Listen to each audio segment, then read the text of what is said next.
Christ is our victory. Daily meditations on great texts from the Book of Books. February 5th. The depth of God's love. But God commended his love toward us, in that, while we were yet sinners, Christ died for us. Romans 5:8. The second dimension of God's love is its depth. This is measured by his willingness to save sinners. Those misunderstand God's love who say, "If you only knew the depth of my iniquity and how low I have fallen, you would recognize that I am past redemption." How shallow is man's understanding of God's love. Christ came to earth to redeem sinners who had fallen into the miry pit of iniquity. He stooped to the lowest depth of humiliation that he might lift us to the heights of salvation.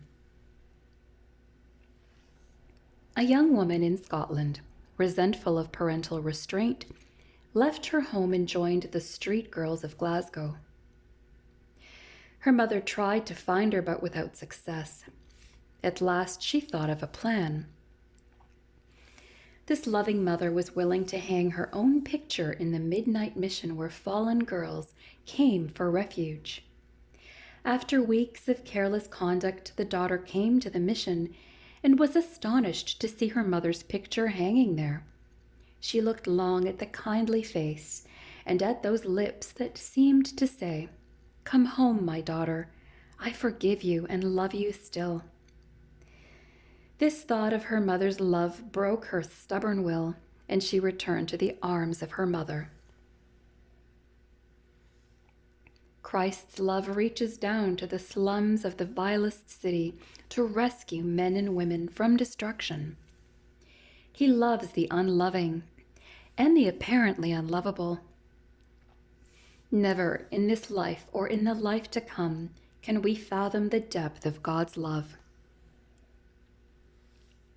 The greatest demonstration of God's love was seen in the life of Christ.